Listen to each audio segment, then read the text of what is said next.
This podcast is part of the A3K network. For more information, visit www.anime3000.com. Warning. The views and opinions expressed by this producer are not necessarily the views and opinions expressed by Anime 3000, its producers, partners, or affiliates. Listener discretion is advised. Come on down to the other side. Come with us through the gates of hell. We will drag you from where you are to where you belong. Hello, everybody! Guess what? The other side is back! I had an introduction made, but I totally forgot it! So we're just gonna jump right into the show. I'm Cody Baier. And I'm Alex Berry. And we're gonna talk about a new subject today full of excitement and wonderment. Alex, what's our new topic for today?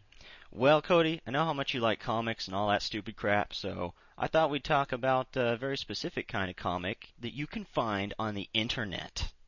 On the internets? All of them? Most of them, at least. Probably not Linux, but, you know. What kind of comics are these, Alex Berry? Well, Cody Baier, we're doing that now. This is a subgenre of webcomics called webmanga, and that's essentially an online comic drawn in the style of Japanese manga. Well, if it's web manga, it must obviously be made by the Japanese, otherwise it would be a web comic. You know, the funny thing about that is that most of these are actually produced by Americans, and a few Canadians and Filipinos in there. But the majority of these web manga artists are in fact stateside. So then we can immediately assume that they don't know what the word manga means then. Presumably, yes. So is this an abundant thing? Are there a lot of these? Like, what are we looking at here? Well, no, I don't know if I'd say there's a lot. I mean, you know, it is, not very many people like manga, right? So. I mean, totally. I don't know. Well, let's see. There's Mega Tokyo. That one's pretty popular. There's Yosh, Two Kinds, No Need for Bushido, Eerie Cuties. Oh, there's The Watch, Slightly Damned, Amazing Agent Jennifer, Dracula Everlasting. There's Flipside, Caribbean Blue, Misfile, Not a Villain, IMU, Earth Song. There's Path of Heroes, Vampire Cheerleaders, Goblins, Pastel Defender, Heliotrope. There's Marry Me, Powerpuff Girls Dojinshi, Grim Tales from Down Below, Alpha Shade, Spinneret, Yami no Tainai, Dream Scar, Menage a 3, Owie House, Twisted Kaiju Theater, Red String, Girl Genius, Caller 6, Zap, Mahou Shonen Fight, Hollow Fields, Brimstone, Otaku no Yen, Destiny's Hand. Yeah, there's a couple.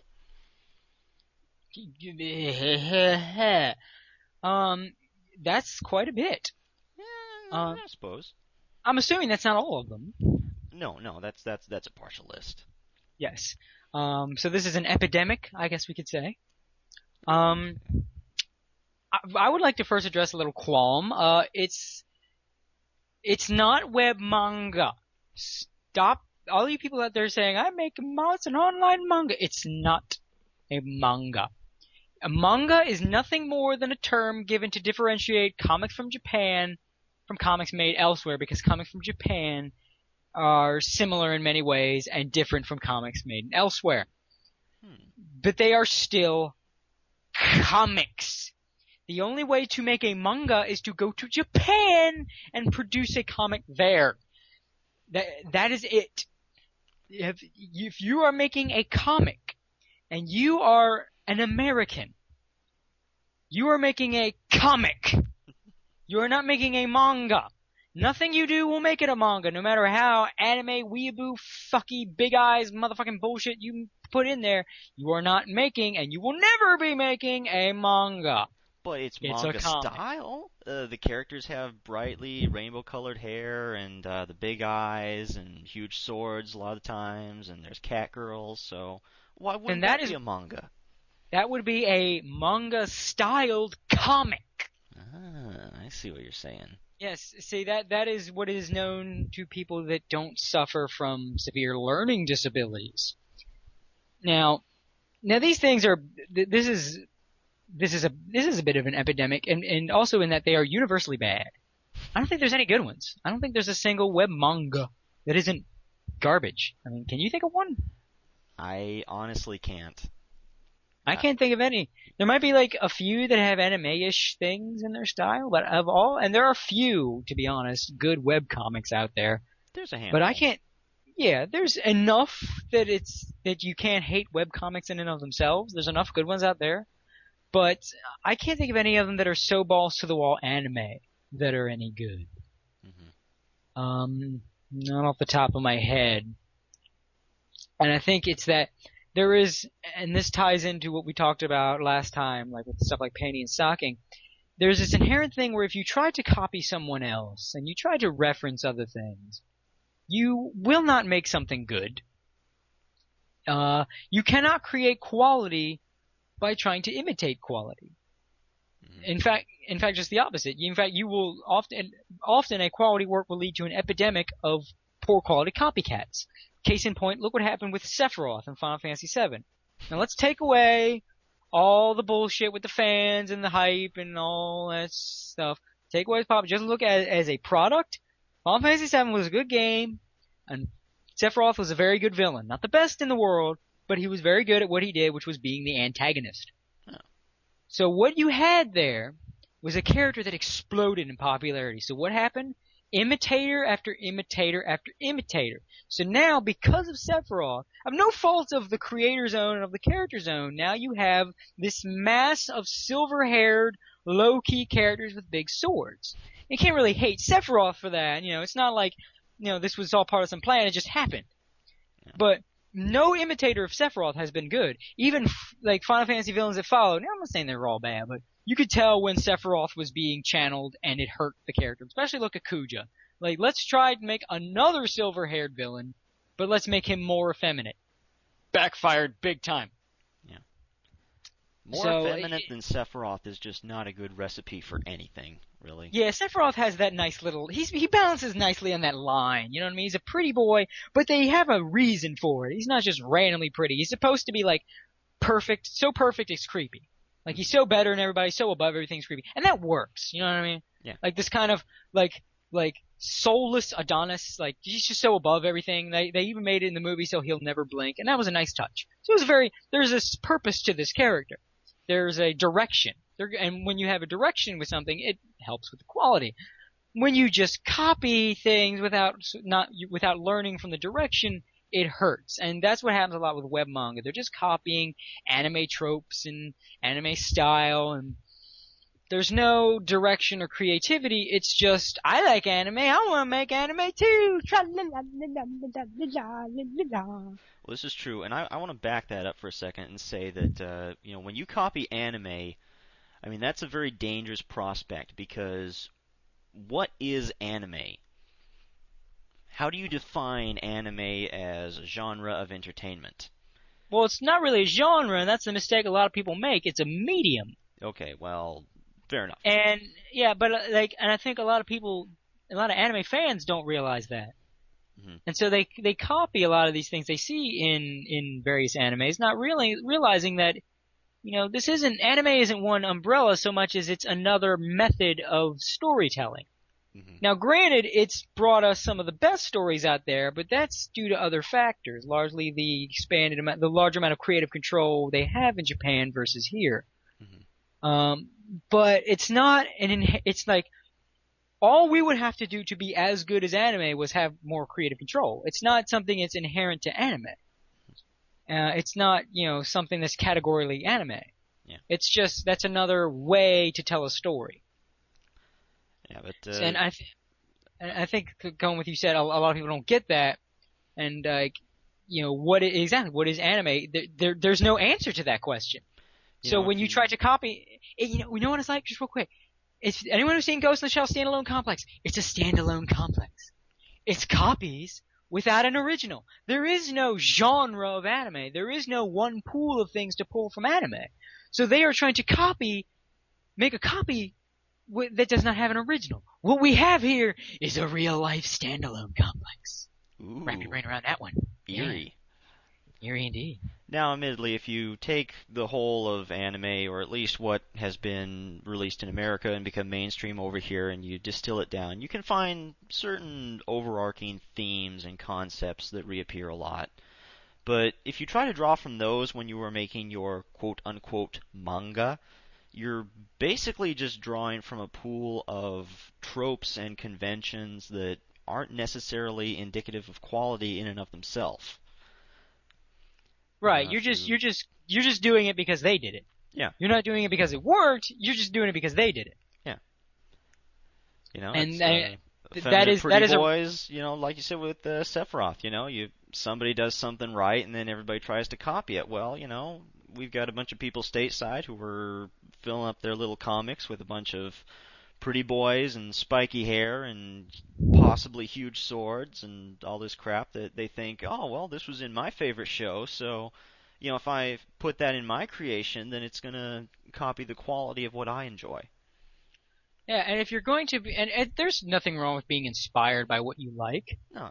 but there's everything wrong with lifting from it. A good example, like I have been using this show a lot as an example of quality, but it works. Black Lagoon. The creator's heavily inspired by Coen Brothers and Tarantino films, and you can see that. But he doesn't copy anything from it. It just has that, like, the author knows the direction and that feel of a Coen Brothers and Tarantino movie, and he does his own thing with that, as opposed to just, hey, there was this one scene in Tarantino movie I like, I'm gonna do my own version of it. You know, you don't have anybody in Black Lagoon going on and on about quarter pound over cheese, and if they did, it'd probably come off more as an homage because it's not happening all the time. Yeah. So if they randomly just brought up quarter pounder with cheese, you're like, aha, there's a shout out to Pulp Fiction. It's not like they're having these, like there's every other episode is a scene from a Tarantino or Coen Brothers movie, but done a little different. Yeah. So Webmanga, it's out there. And it's nasty. Yes. There are a few choice offenders. Actually, there is an entire little section on Alex's website, articles lambasting such works. Not only just web manga, but popular ones. Because if they weren't popular, we'd be making fun of some kid for his dumbass hobby, and that would be dickish. Exactly. These are ones that have inexplicable large fan bases and need to be called out. Mhm. And who wrote this article? Well, it's written by a funny German fellow and a good friend of ours by the name of Max Vader. But it wasn't originally. It was written by yours truly. In fact, it was the genesis of Kuso. Kuso evolved from this. And looking back on the articles, they're old, the ones I did, you can see it is sort of the prototypical version of the angry psychopath that I play on Kuso. I think it's a little less refined looking back on it. There's a lot of things I wish I could fix, you know. Maybe a little less jokes where the punchline is murder. But, That was a very popular theme in the early comic release articles. yes, it's just that I'm trying to do that whole persona where I just hate and want to kill everybody. Yeah. But they were popular things on the site. One of them actually I think is still one of your highest. Is it still get like some of the most hits out of your site? One of the articles? Yes, And your review of Mega Tokyo is consistently in the top 10 pages for monthly hits. So Yes, and I bring this up not to brag, but because you're probably going to see it whenever you see any article critical of Mega Tokyo. Chances are it will link, like any kind of wiki, like even Encyclopedia Dramatica links to it. they love that shit, man. Yeah, so some of you out there may have seen it. And we will get to Mega Tokyo. But when I originally did this, there was one that was very special to me, and that was Two Kinds. Why is Two Kinds special to me? Well, there's things, of course, you could say about it, Alex, and I'll let you get to that, but I want to tell my little story. Now, I have medical problems. Now, I'm not saying that for sympathy. I just, these are just some things that I've dealt with. And my main medical problem is I have a hyperactive metabolism. What that means, I am essentially a human gas guzzler. My body burns off food overly fast. I have to eat extra meals and all that shit. And it's not huge. Again, I'm not fishing for sympathy. It's not even that big of a problem. All it means is I need to have an extra hamburger. That's not really so much of a problem as it is an excuse to eat more food. Frankly, I love it. I hate it when I'm hungry and I have to pass out, but otherwise, hey, an excuse to eat food when no one else gets to eat food. Let's do it. Exactly. Now, I bring this up to give a little backstory for a little story. Because the thing is, I didn't know I had this problem when I first started writing this article. When I first started writing this, I was having heart palpitations. Now, I found out the cause of that later. I found out was because of an imbalance in my diet. Because being a human gas guzzler, I'm essentially running on whatever food I just ate. So if I eat too much greasy foods, or if I don't eat enough and then I drink too much caffeine, it can cause irregular heartbeats and some other problems with me. So I didn't know this at the time. So I'm reading Two Kinds, right? And Two Kinds was incredibly boring. And of course, there are more things to say about it, about how bad it is and everything is wrong. But also, one of the biggest things, it was incredibly boring. And I would notice that while reading it, my heart would slow down. I would get these like my heart's like slowing down, and I'm feeling like woozy. Like I would almost feel my blood. Maybe it was thickening. I don't know, but it's like I could feel it pumping through my veins. It just didn't feel right. So I gotta sit down. I just get my heartbeat's irregular. I can feel it. Like it's slow, but it's hard. You know what I mean? So I'm like, I gotta lay down. Just step away from the comic and just lay in my bed. And just, okay, we're good. I get back up and I read it. Like, man, this is boring. And as I'd get bored, my heart rate would slow down.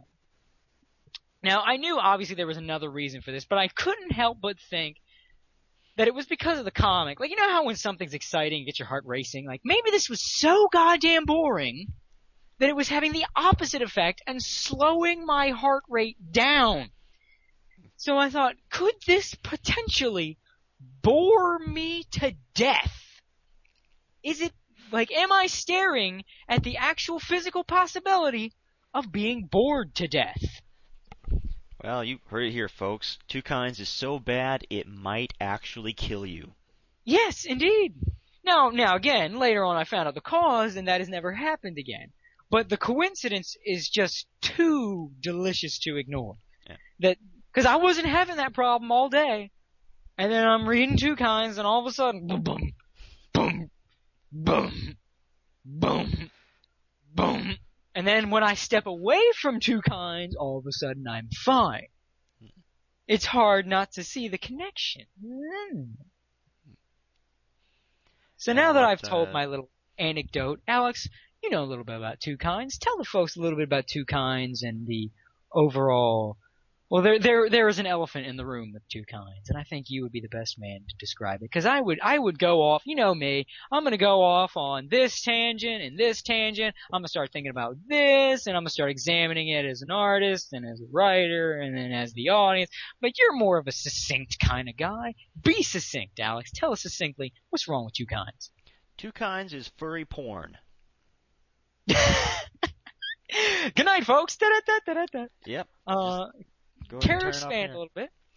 Well, it bills itself as a web manga, and it uses a manga sort of art style, but the core of the story, without going into it because it's really stupid and convoluted, but basically there's this race of anthropomorphic characters, and they get naked a lot, and it's just it's a huge furry fan service fest.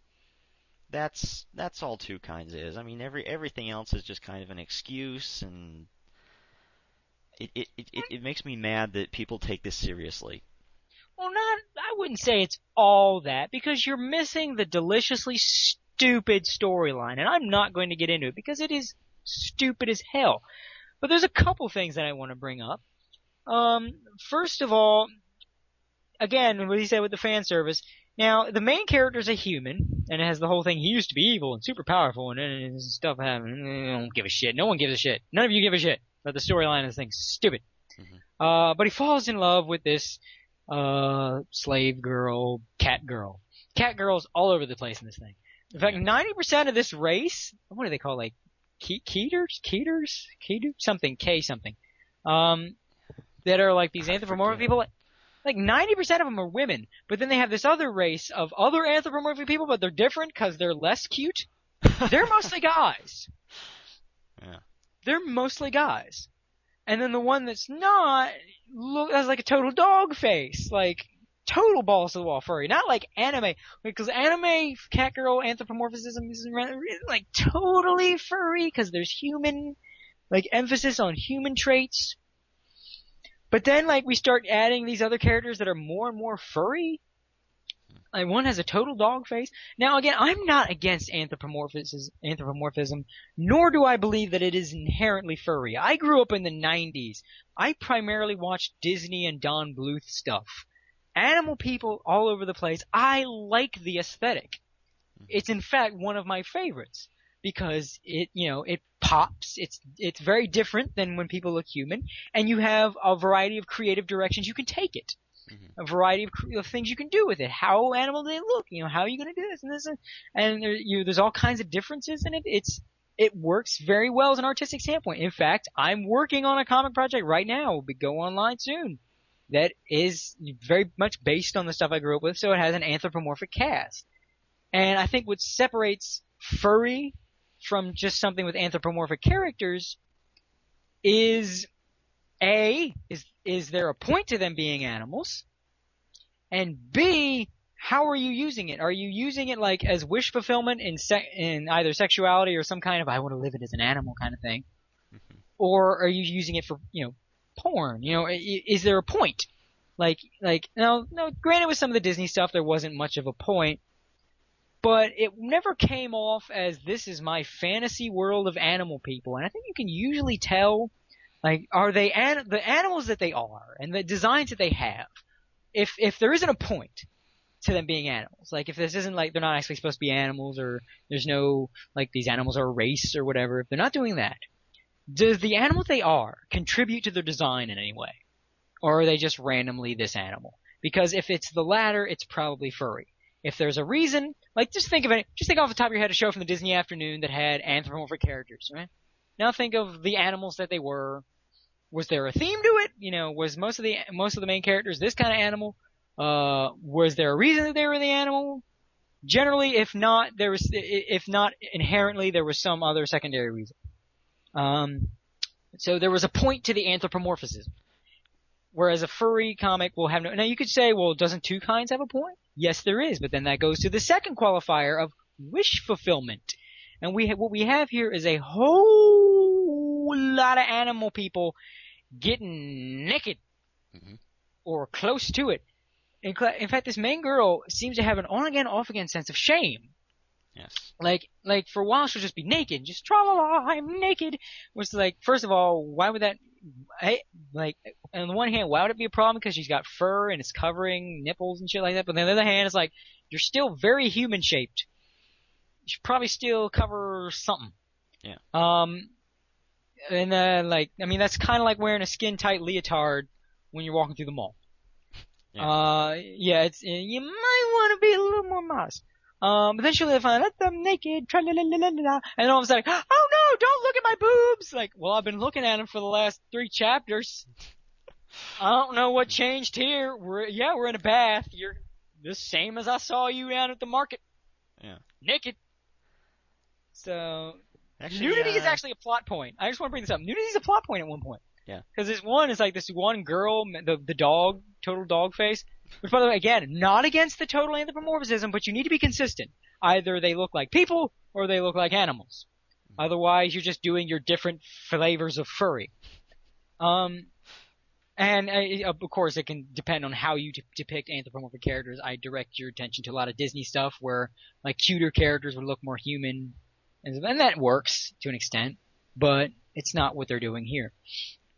And you have the one girl that's with the dog face. It's supposed to, is masquerading as a man, and has to hide, her boobies. Yeah. And this she becomes binds her breasts due to some plot point that is really stupid. I'm not going to go into, but yeah. Yeah, and there's a whole thing about her being naked. Mhm. There's a large chunk of the plot that is devoted to this character's nudity. And I think at that point you are furry. Yeah. You're furry point. And now he's released all these naked things of his anthropomorphic, and it's all the anthropomorphic characters with the fan service too. I think you could say it will maybe not be furry, might not be furry if there were human characters getting in on this too. You know what I mean? Yeah. Well, if there were some that would be a different subset of furry, but yeah. I don't know. You can make the excuse that it's just varying kinds of women with different designs, and pick your favorite. Okay. But Oh, I if I thought you meant if it was like the human males always having sex with the furry chicks. I was gonna say no, no, no, I'm that's saying like borderline if bestiality then. no, but that's kind of comes in because there's a not shown but discretion like cutaway sex scene with the main character and the main cat girl, and but they've emphasized her animal traits so much, like being in heat and fur and all this stuff, that it feels like bestiality at that point because the comic's gone through such lengths to show her as being animalish Mhm. that when a human boinks her, it feels weird. Yeah. But going back to what I was saying, if you had like some human chicks and you had fan service of that, and then you had the cat girls and the animal chicks, then it would feel less furry and more like a variety of girls and pick your favorite, like kind of a harem anime situation. Now, it wouldn't be good, but it would be a better alternative, especially if you're trying to avoid the furry label. Well, kind of going off the topic of, it's not really furry porn. Something that has happened lately.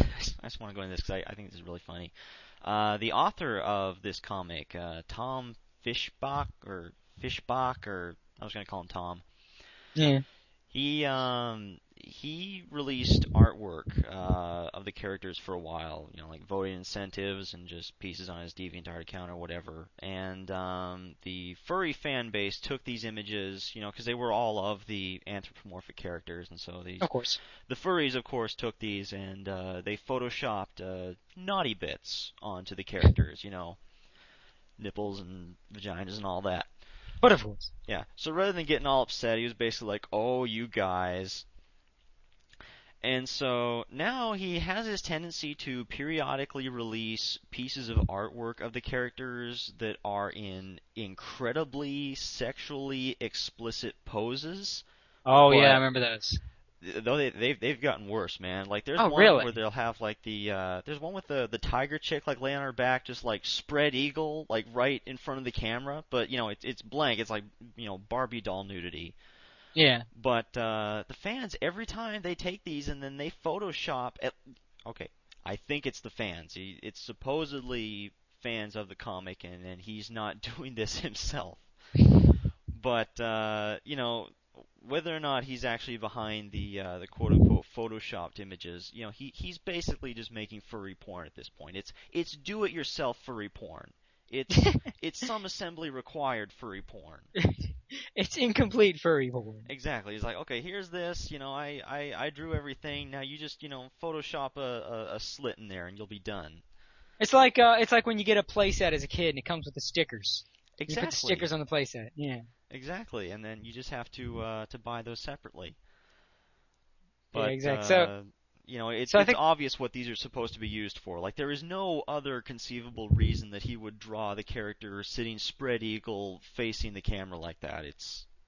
You know what it's for. exactly. It's yeah, you're right, it's furry porn. So I think we can conclude that two kinds is it's very bad. And it is pretty much crossed into furry territory and not looked back. Yep. And is there any web manga you would like to bring to the table, Alex? Oh dear Lord, there are quite a few out there. The comic release feature on the site that you mentioned earlier, it's an ever expanding feature, so it's something that we're adding to all the time, and we'll probably get through most of these at some point. But the newest one that we've got up on the site is one for a comic called Misfile, and Oh yes. I'd just like to talk about that briefly because I think the person who wrote the review of that, Max Vader, he did a very thorough job, and I don't think it needs going over, but this comic has been a thorn in my side for so long that I just want to take another little additional dig at it. Because if I can just go into the backstory for this real quick. Oh, dude. If you recall, the original inspiration for the comic release feature was way back when. I think it was like 2004 or something. I wrote an article myself that it was just sort of like a little mixed feature where it had, I think it was like 6 or 7 different webcomics on there that I didn't like, and I just wrote like these really short little bits about them, what I hated.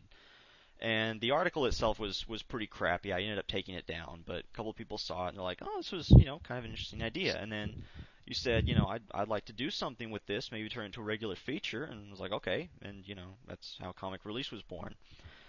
But Misfile was one of the comics on that original article that I did, and I hated it then. And this was like a year and a half after it first debuted on the internet, and my hatred has just festered over time.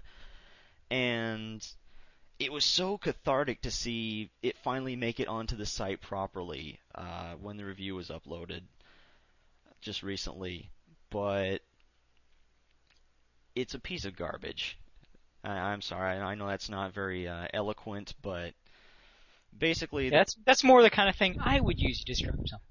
no, you'd probably say it was like vomit, diarrhea covered shit or something like that. But and take 20 minutes to say that. No, but no, but basically the story for this, basically there's this stoner angel who works in heaven in the filing department. I'm not making this up. This is all real.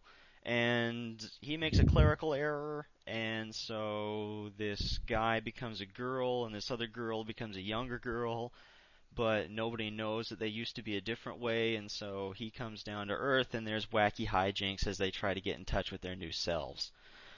But the main focus of the comic is on the character Ash, who is a male who gets turned into a female, and all the crap that he has to go through. And it's basically just a big mess of sexist stereotypes. I don't know, you read it. Do you have any opinions on this before I just start foaming here? Well, you foaming would be very entertaining. I think we should get to that. But I want to. The art is ass to the ass power of ass. It is basically like drawn in pencil, which I can't say too much of that. I'm a penciler, but it's not cleaned up at all. The shading is very scribbly, or it's like attempts at what's the word I'm looking for? Hatching.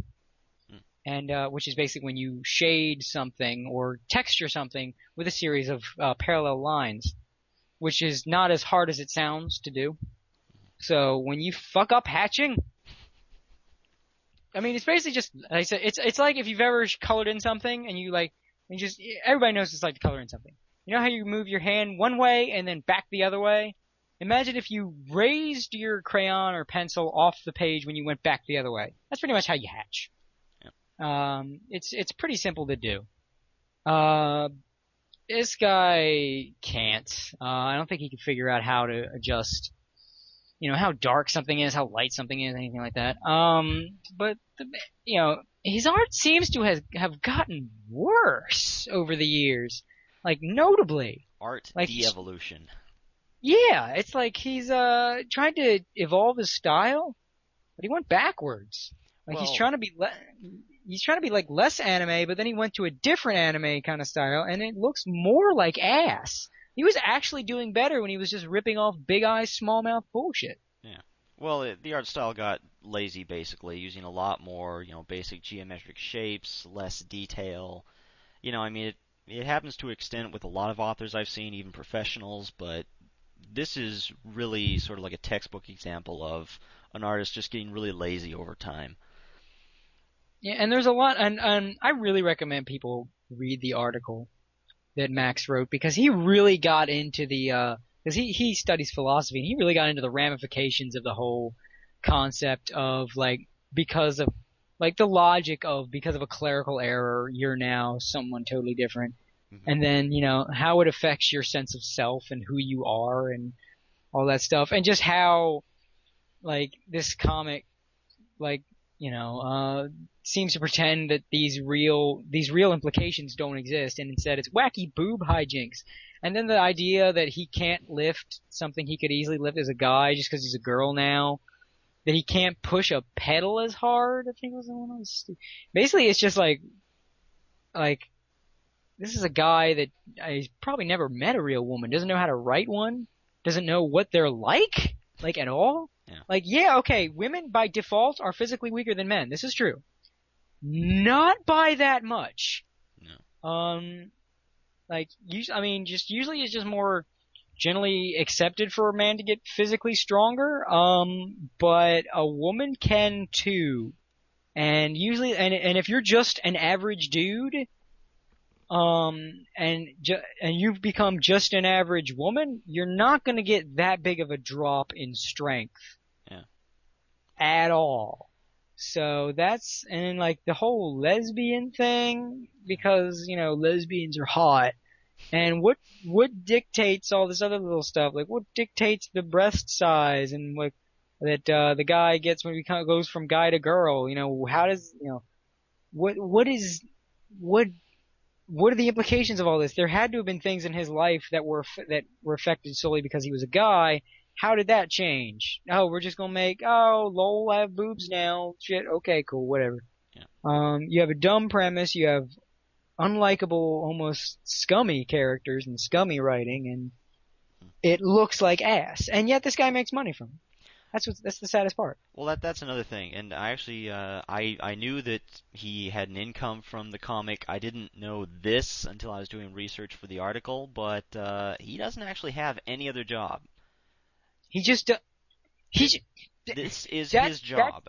This is his sole. This is all he does for a living. He draws this comic, posts. I think it's 5 updates a week, 5 pages a week, and he lives off of donations. And I think he has a family too. So yeah, the fans Oh. are supporting this man and his family.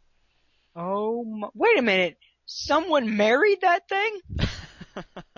I think at one point he references having children or something. Yeah. So. Wow. Not only did someone marry it, someone procreated? Someone spread those genes? Yeah. Dear God, woman, what have you done? The entire comic is just built around exploiting these dumb gender stereotypes. Now, I don't mean like in a comedic sense, like, haha, women can't do math. The entirety of the plot, or at least the core theme of it, is based around the author making observations about the differences between men and women and how people behave in different gender identities and various sexual characteristics and whatever. And the way he portrays the different gender roles in this comic makes me think he time traveled from the early 50s. I mean, the whole motivation for the main character, Ash, is that his life is basically ruined as soon as he turns into a woman. And so he becomes obsessed with retaining as much of his masculinity as possible, and of course he can only do that by indulging in stupid, stereotypical man activities and thought patterns straight out of a Tim Allen stand-up routine. And the biggest issue with that is that he's never depicted as being wrong or chauvinistic or anything remotely negative for that. His mission to prove that he still deserves the right to bear a penis even though he's in a woman's body is portrayed as this righteous quest to hold on to who he really is. This is supposed to be perfectly natural, relatable behavior for our valiant protagonist. And, I don't know, at the risk of sounding a bit like some wannabe intellectual, I am a caring and sensitive man looking out for his feminist sisters kind of guy, the way women are portrayed in Misfile is honestly offensive to me. Not only does the whole physical strength thing come into play, but the whole character arc for Ash basically revolves around him finding ways to cope with the disadvantages of being a female. I don't mean dealing with unfair standards, double standards or anything like that. Those are played for laughs. But he's weaker, his sexuality gets all confused and messed up, he goes crazy and becomes an emotional wreck when he's on his period. He has to struggle not to become obsessed with girly things like shopping and eating ice cream and all that dumb crap. According to the comic, the only real benefit to being a woman is that you get tits you can use as a bargaining chip to get what you want from men. Because, those guys are all horny baboons who can't say no to a nice pair of knockers. This thing is really just a tragic failure as a piece of entertainment. But I think where it really stumbles is it's an even bigger failure as a commentary on the roles that men and women play in our society. Or, the roles that this Chris Hazleton guy thinks they're supposed to play. It's just so... It's pretty scummy, and I am shocked to hell and back that he has secured himself a real woman. Maybe she has really low self-esteem. I don't know. So Misfile sucks. I think we can safely say it's the stinker. It's a piece of shit, and everybody should read Max's article. Yeah. And speaking of webcomic authors who have managed to find love despite the odds, how about that Fred Gallagher? Oh, the history. I always feel like when we do these podcasts, I feel like I rant too much. Mhm. But I have a lot to say, and I can't really help that. I try to keep it brief, but I have a lot to say. I have too much to say with Mega Tokyo. I said a lot of it in my article. Where the fuck do we begin? I really don't know where to start. Everything about it is wrong in every conceivable way. The art looks like ass and has improved only in technical sense. Like he's learned to structure an arm.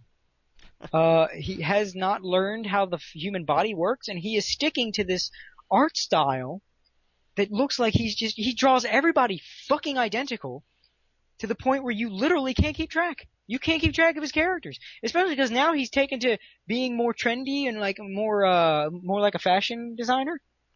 Mhm. So he's giving people alternate hairstyles and outfits. Now it's impossible to follow who's who. Yeah. If someone changes their wardrobe, you're like, who the fuck is this? Is this, you Yeah. know? And then they'll say something, and it's like, oh, it's that character. I thought it was this other person because they have the same face and body structure as everyone. And it's a simplistic, like, it looks like an NES RPG sprite. You have the big eyes, Yeah. a dot nose, and sometimes mouth. Yeah. And the eyes are usually not even open all the way. Everybody in Mega Tokyo looks like, oh my god, I wish I could remember this comedian's name. He has the guy with the beard that he always talks like this. If anyone's ever seen the movie Canadian Bacon, which is the only good thing that's ever come out of Michael Moore. By the way, I was shocked as hell to find out he wrote that movie because I love that movie. And later I found out Michael Moore made this? What the fuck? Canadian Bacon, a hilarious comedy. It's got John Candy. If anyone's seen that movie, please tell me this guy's name. I can't remember. I've seen his stand-up. I love his stand-up. And he plays the Mountie when they go to the where the mounted police in the room, like the log cabin, and he's the one Mountie there. The very low key guy talks like this. Everybody in Mega Tokyo looks like they would talk like with his voice. Looks like they're that guy all the time. They're like perpetually bored, with their eyes half open. Mega Tokyo started as a forgettable but harmless kind of comedy thing because it had another author, Rodney Caston, who was basically keeping Fred Gallagher's ass in line. Fred Gallagher is the archetypical weeaboo. Yeah. Fred Gallagher is like, he who all otaku shall be judged against. Every otaku stereotype, he lives hardcore. It is really pathetic, this man. Yeah. And once Rodney Caston left, and seems to be it was taken from him, Gallagher wanted to make it his own little shoujo manga. Mhm. And ever since Caston left, words cannot describe what Mega Tokyo has become. It is an incomprehensible mess of a quote-unquote comic. Its storyline and its plot points are laughable. Literally, Not like in a good way. Not Yeah, it intentionally. is. It's not supposed to be. Right. It is. I mean, magical girls are not only present, but played to dramatic, like straight and dramatic. Like you have Oh, the fact they everything in this feed. goddamn comic is dramatic. It's my- melodramatic. Oh Lord, yes. Make a zombie Godzilla and make a whole dramatic thing around that, and oh my god. Japanese idol girls are taken to literal extremes where they hold real power over the populace and must be controlled through secret shadow government shit. You have... I can't get into it all. You have a Necronomicon, but it has like a kitschy Japanese name, and a goth Lolita girl uses stuff from it. You have Rickrolling being used as a weapon. this is it is like the art, like the seminal comic for weeaboos and otakus. Yeah. Like if you know someone that enjoys Mega Tokyo, unironically, they are likely a weeaboo. I mean, there's just no, you're not going to like this comic if you're not a weeaboo. Well, Gallagher has even said that some of his main inspirations for this were dating sims, Japanese dating sims, and different anime, like I think Love Hina was one of them. Different, like harem anime, and yeah. It shows too, and it would require its own podcast, a multi-part podcast to go over everything wrong. For most of the shit, there's like a million articles people have dissected this thing. You can check out my article. It's not gonna be hard to find. It is atrocious. It really is. So many things that I could just, I like to bring up. I have been doing a parody rewrite of Mega Tokyo, which is apparently gaining a fan base that I was not expecting. I started doing this for the guys at Project After Forums. I call it Nega Tokyo. And I just been doing a joke rewrite where the idea was to make Mega Tokyo intentionally stupid. Mm-hmm. A lot of really vulgar humor, a lot of really extreme shit, a lot of rape jokes. I basically turned the character Largo in Nega Tokyo is a serial rapist who speaks in over-the-top hip-hop slang. Yeah. And so, yeah, and I would just like to point out that because of the way this comic is done, I have been able to skip pages, rewrite dialogue with great vulgarity, and again, done in a way to be intentionally stupid, and also make multiple characters out of one character because of how different people look. And people that have not read Mega Tokyo cannot tell the difference. And I have gotten quite a few people telling me that a lot of my goofy rewrite shit makes more sense than the real dialogue. And It I don't actually doubt does. That's the really sad part is the storyline is more coherent than what actually happens in Mega Tokyo. Yeah, because the idea was when Mega Tokyo starts to get a story, I start giving Nega Tokyo a story, and the story is done intentionally to be stupid. And not make any sense and run on idiot logic. Yeah. And apparently I've made it make more sense than and you know what? I believe everybody who said that because in parodying Mega Tokyo, I've had to read it and I cannot follow it at all. Stuff happens. There's the plot of Mega Tokyo. Yeah. There's stuff and everyone seems really bored about it. People fall in love, and I can't bring myself to give a damn. A lot of mascots, a lot of anime tropes kind of abused, and and Fred Gallagher is terrible at everything he does, and yet people give him money. And he has a store of merchandise. And it sells. And I have seen people wearing Mega Tokyo shirts. Ugh. And he even markets a sad girl in the snow blanket. I think, how much did that fucking blanket cost? Was it like $20? Yeah, I think it was somewhere in that neighborhood. Yeah, it was. Been a long time since I bought mine, so I don't remember. It is astounding to me that people give this man money. It is astounding to me that this man continues to get hits. I mean, it's been great. It's been giving me a source of comedy that's been, giving me something to put out there, and I've been thoroughly enjoying changing Mega Tokyo to be about the adventures of a megalomaniacal otaku with dreams of world domination and a serial wigger rapist, in their adventures in stereotypical Japan, while two video game villains threaten to destroy the world by utilizing Fred Gallagher's ass art style. And that's one of the things that I want to bring up that I make fun of, and one of the things I'm lampooning with this thing, because it's hard not to see. Fred Gallagher at times just seems to want to get rid of his background because he wants you to focus, I guess, on his wonderful lolies.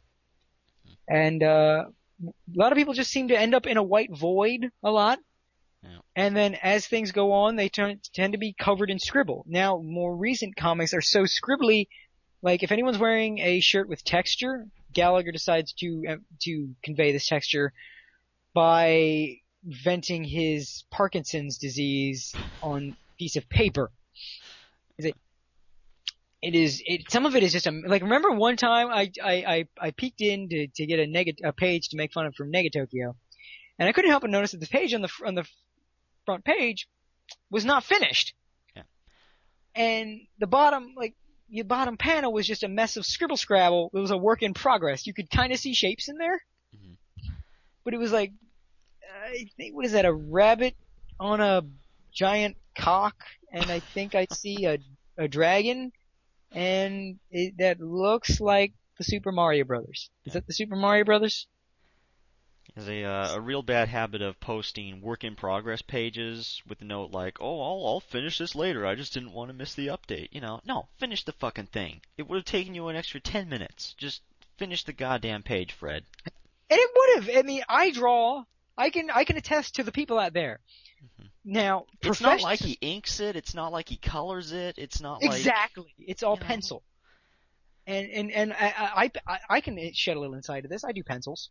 When you do pencils, professional pencils, I can't verify how professional Fred Gallagher is, and I say professional loosely only in that this is his job. Which, by the way, is pathetic. This is his job, and he can't meet his own deadlines. You know, Yeah. in the real world of comics, deadlines are God. You meet your fucking deadlines. If they want these pages by this time, you better have those fucking pages by that fucking time, or they can find someone who will. Yeah. Fred Gallagher has his own schedule. Like, I'm currently working on a graphic novel right now.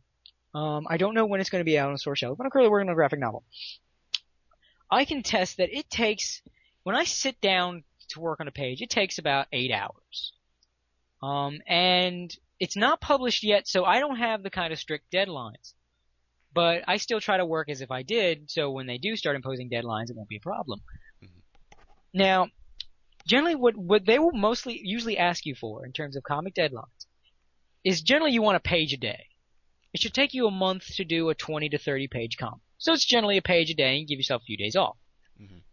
Fred Gallagher updates a page, like 3 pages a week. That's his schedule. I think it's gone down to 2 pages a week. He can't manage that.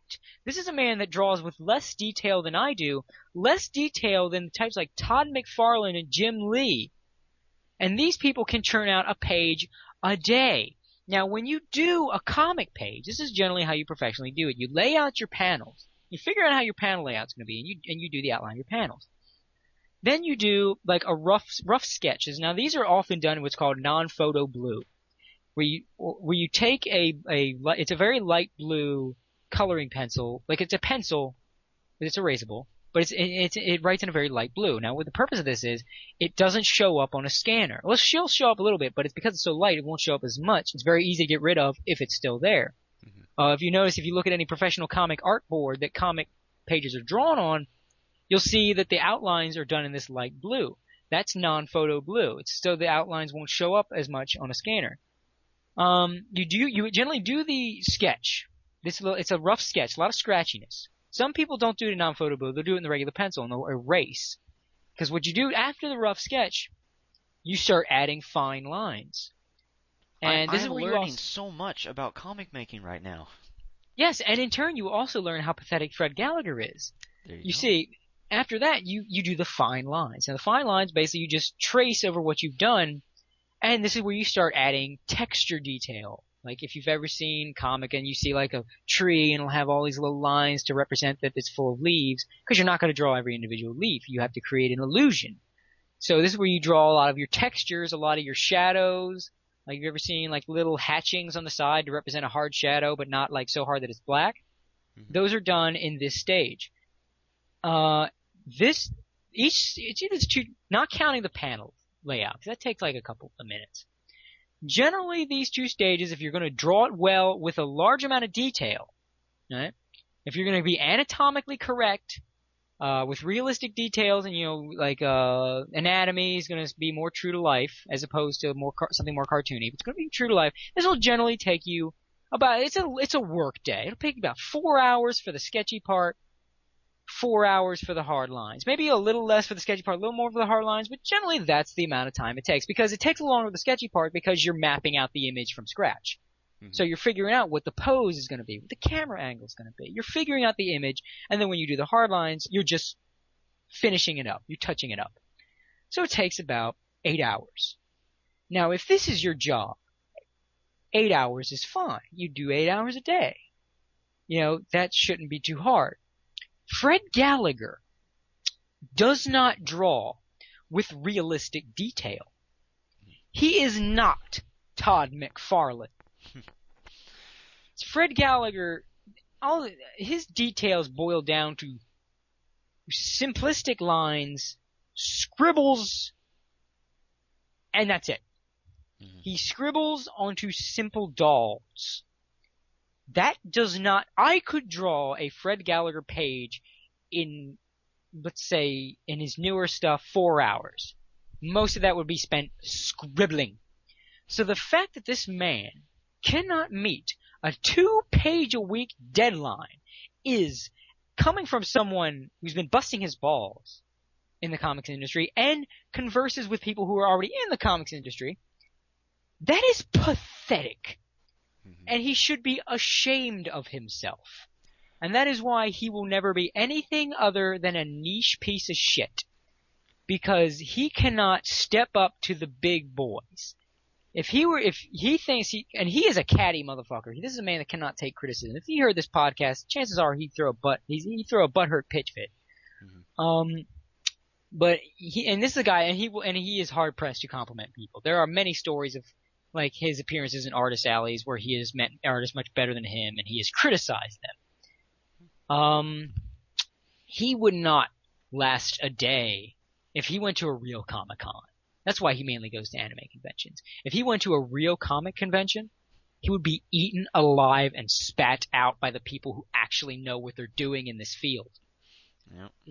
A real comic artist will come up to him and basically, oh, you do something for anime fans, some web thing, whatever. Yeah, that some looks kind of like bullshit that weeaboos like, and yeah. Yeah, just like that looks like an amateurish kind of thing. I can see why.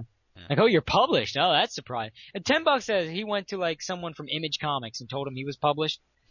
He was actually published by Dark Horse, but then not anymore. Yeah.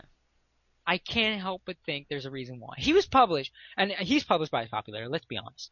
If he submitted that, if he sent like a 6-page submission plus a story summary, which would be incomprehensible, to an actual publishing agency, and just tried to get this thing published on its own merits, he would never hear back. He got published because he's got a following, and these people thought they could make money off of weeaboos. Yeah. And I'm going on a lot right now, but this is mainly because let's face it, Alex, you set me up. Yeah. You mentioned Fred Gallagher, you opened the floodgates.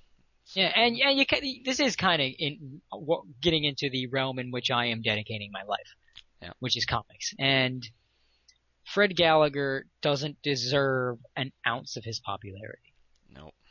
At all. He does not make a quality product. He doesn't even treat his fans very well. He should be updating regularly and often if this is his job. At least the fucker on Misfile does like 5 pages a week. Yeah. Which is still nothing compared to like the 19 pages a week that real actual manga authors have to put out, but exactly. In any case. But they have to be fair, they have assistants. This is true. Help. But even if the assistants are doing half the work, which they're probably not, I mean that still averages out to like 8-9 pages a week. So yeah, that's Gallagher has no excuse. Yeah. He can't say that he's a fucking I'm a dad now. Which by the way, how?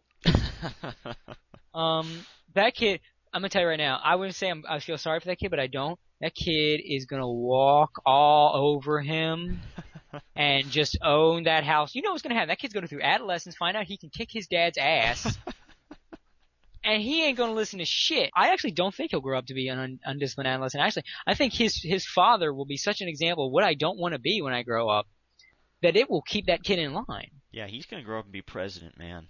Yeah, because he's gonna grow up like I gotta shape up. I'm gonna end up like my dad. I don't want to end up like my dad. I'm not gonna be in my 40s and drawing a otaku jerk off material on the internet. And playing dating sims and shit, and he still plays them. He's married and he plays dating sims. What the fuck? Gotta stay in practice. But yeah, that's shocked, and that seems mean. Like, you're attacking the guy's family. No, I'm legitimately shocked that someone as weeabooey as him could find a woman, impregnate the woman, and spawn. It flies in the face of everything we know to be true in this world.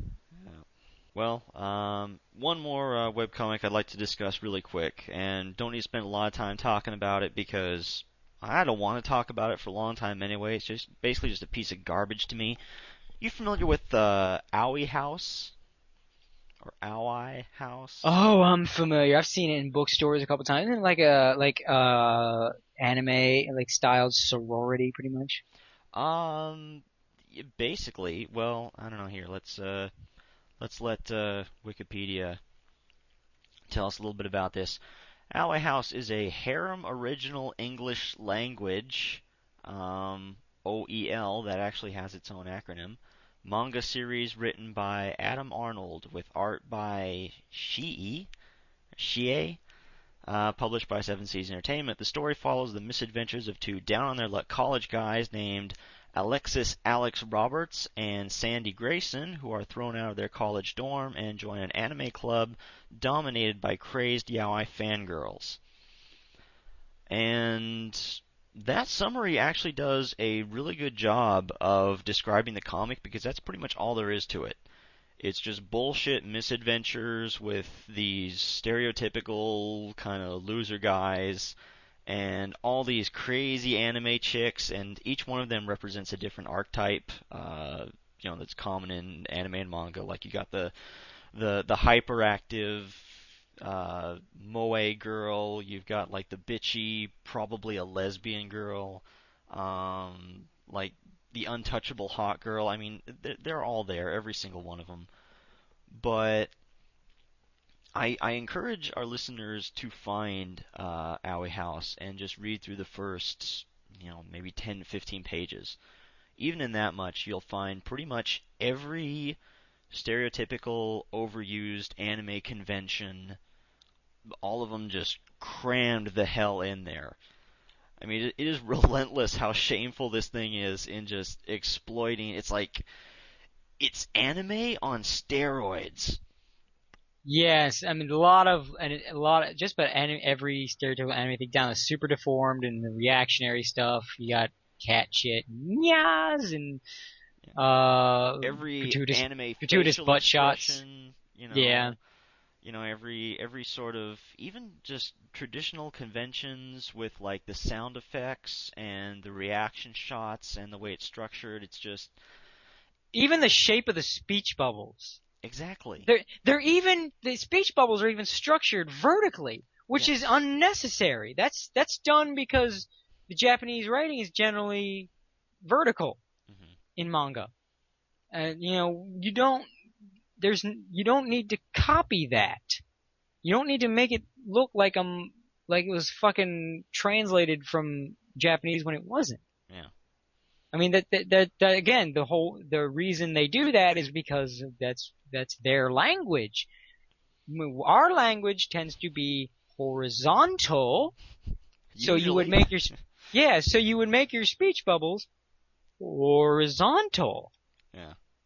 The only time you wouldn't is if like this panel spacing, like if you have a vertical panel and you're fitting dialogue in there, and generally still you want to have it horizontal, and you'll keep your speech bubbles at the top of the bottom.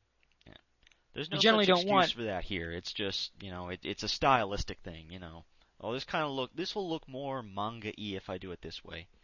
But you can tell it's very, like, it's not, you can still tell it's not real manga. Even if you didn't know it was made in America, there'd be something off, because this happens a lot, and I'm not going to get into another whole artistic lecture, but generally, when a lot of people that copy anime style learn the style before they learn the basics, because the basics are boring to them. They want to start making anime.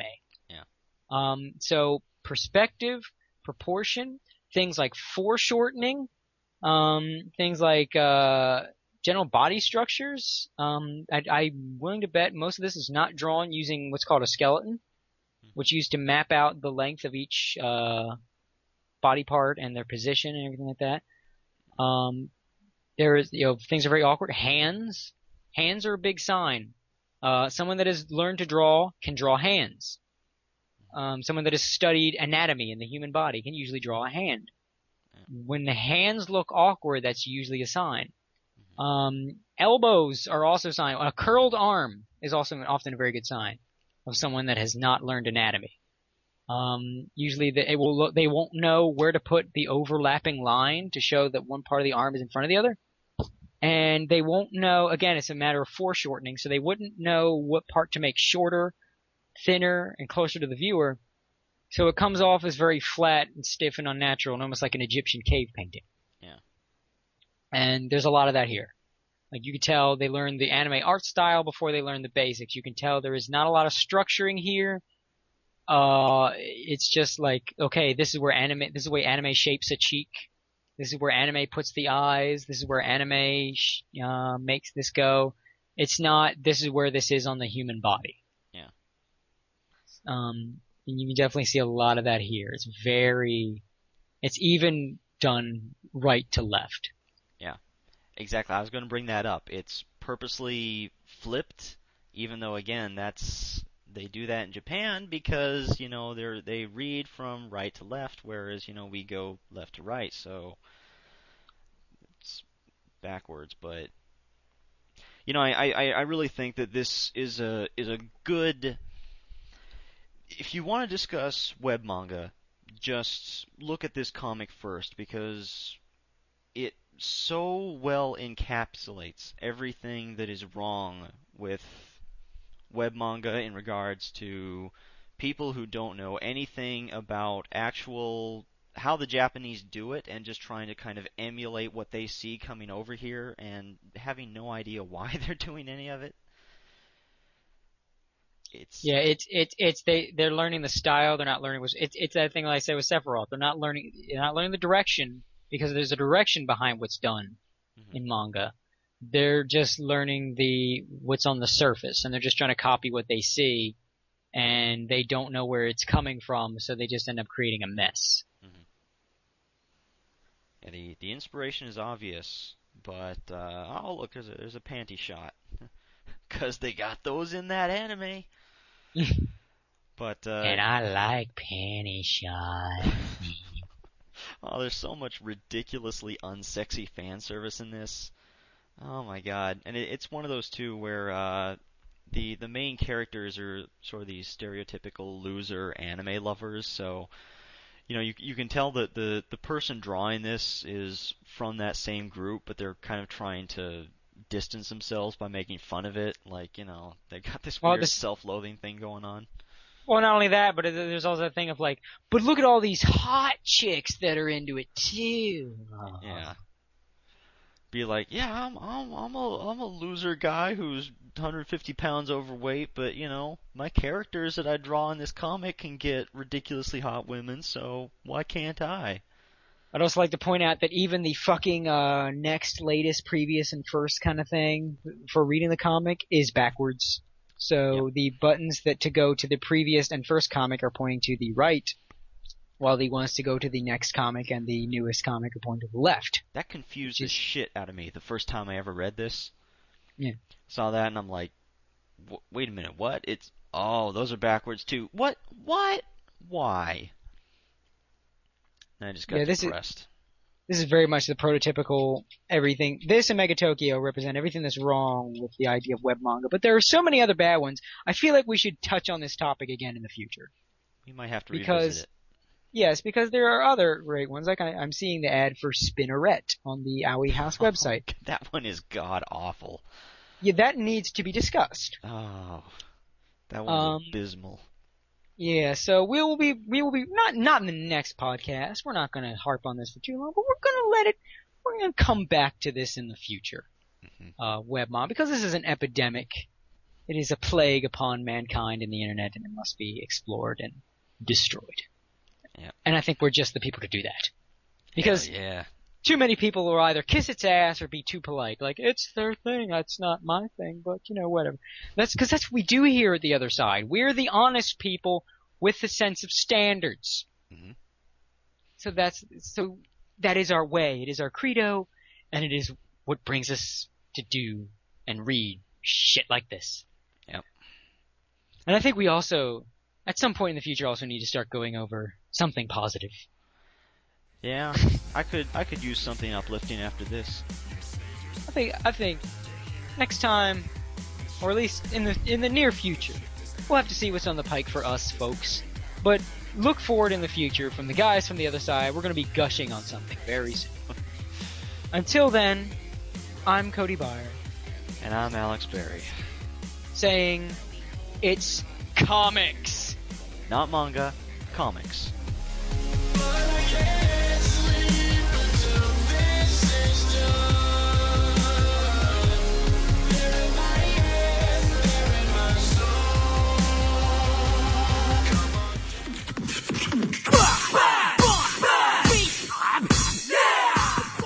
Hey guys, I am Sean Ryan, also known as the Grey Ghost, And I am Kevin Gray, also known as The Business and the LLC. and we are Method to Madness, a weekly podcast that cusses and discusses anime and video games, Yes, and other otaku subjects. that is what we are here for. We are here to rip them up and sometimes build them up. The shows that we love, the shows that we hate, the shows that we watch so that you wouldn't have to. Go to thegrayghost.net, or go check us out on iTunes. With whiskey. This is so stupid, but awesome. That's why this is going to be great. Anime. Japanese cartoons where giant robots protect us as we sleep. Samurai can fly, and little girls are more than just cute. Many podcasts have attempted to review such things, but once they're gone, where can we turn to? I don't have time to f around. Don't worry, guys. This round is on us. Oh yeah. Introducing the Anime 3000 Bonus Round podcast, where an elite team of podcasters go above and beyond the Call of Duty to review anime right when you need it. Wow! Incredible! You can find the A3K bonus round on anime3000.com and on iTunes. Keeping the bar open for one last round, the bonus round. What's the Anime 3000 panel? It's anime, manga, and gaming. What's the Anime 3000 panel? It's bloggers, podcasters, voice actors, and members of the anime and manga industry, as they discuss a variety of topics ranging from giant robots to tokusatsu. What's the Anime 3000 panel? It's the future of anime podcast. Oh my god, Becky. That was so funny. Yo, this is Sean Russell, host of the Anime 3000 panel. Just sick and tired of hearing all the whole anime podcasts that you know from yesterday. Same format, review this, piss about that, plus they lack consistency. On your favorite podcasters, bloggers, anime and manga insiders. Just go to anime3000.com, it's not that hard to find us. So you better just pay attention, find out what you've been missing. As corny as this rap was, I bet that you just keep on listening. Now, I'm just gonna stop right now and just tell you right now, check out anime3000.com, the Anime 3000 panel. We're a unique, diverse podcast. Oh, I guess that's it.